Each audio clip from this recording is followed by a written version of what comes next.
Succeeding in retirement is all about managing anxiety. So retirement is partially math and finances, and that should not be neglected or avoided. But we need to speak more about the fact that most of our financial decisions are actually driven by emotions and reactions to things that happen. And so succeeding in retirement is actually really largely a product of being able to control our own behaviors and decision-making in response to things that happen around us. We can have the best financial or mathematical model, but without the discipline and control and a plan in order to manage our behaviors and reactions, we will have a model that never lives up to the reality. We never actually make our life fit and match the model. I've been thinking about this because when we think about retirement sensitivity, we want to avoid creating too much anxiety, and anxiety is caused in several ways. One, if we don't interface with our retirement models frequently enough, we will face anxiety from a lack of understanding of our own financial position. And that comes all the time. Generally, when people don't understand their financial position, they feel anxiety and therefore don't make decisions at all. They're paralyzed into inactivity. Now, there's another side to this, which is when someone is too sensitive to their own retirement models and they check it too frequently,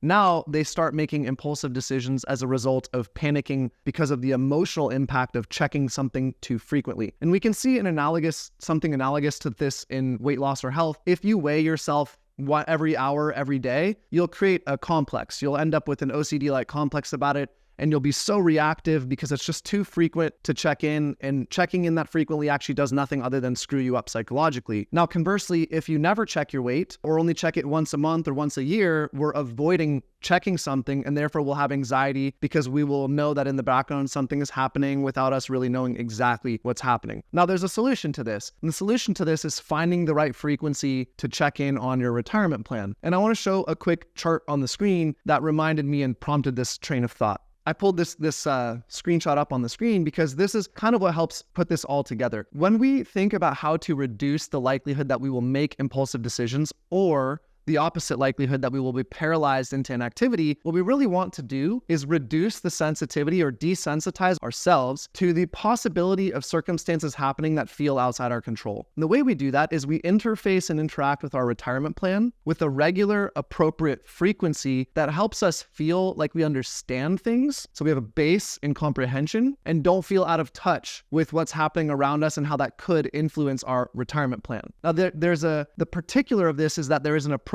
frequency. And you can see that on the screen here. At the top of this chart, the idea is if we only do a retirement plan once, we retain some skill, and then we get a short-term improvement in terms of desensitizing ourselves because now we have an idea of maybe some contingency plans or things we might do. But if we never check in on it again, we don't actually continue to desensitize and improve our skills, versus the lower portion of this chart, which shows that what you do is you check in with regular frequency and you improve and then you decline, but you take 2 steps forward and then 1 step back, and then 2 steps forward and 1 step back. And if you check in with your retirement models and you plan contingency plans each time with a regular frequency, not too often, but not too infrequently, you will desensitize yourself, which is a good thing in this case, because it will lead to less impulsive kind of spray and pray decisions where we kind of make all sorts of bad, unthoughtful changes to our financial situation that lead to worse outcomes later. To bring this to a close, I just thought this was something interesting and helpful to share because truthfully, success in retirement is only partially financial.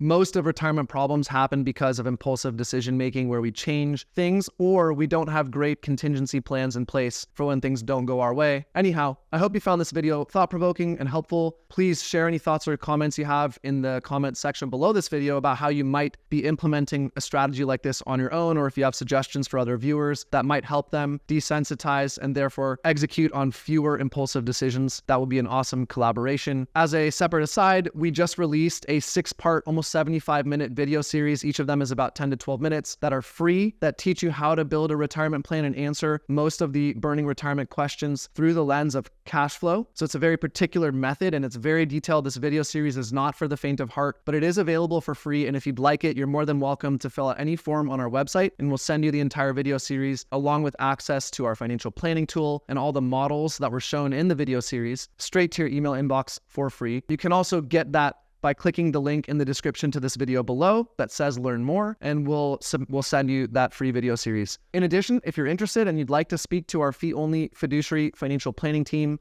about your own financial plans or your own retirement plan, we'd be more than privileged to speak to you, and you can do so using the form on our website at www.thepeakfp.com. Thank you as always for your time and attention. We really appreciate it. Thank you for your trust, and see you in the next video.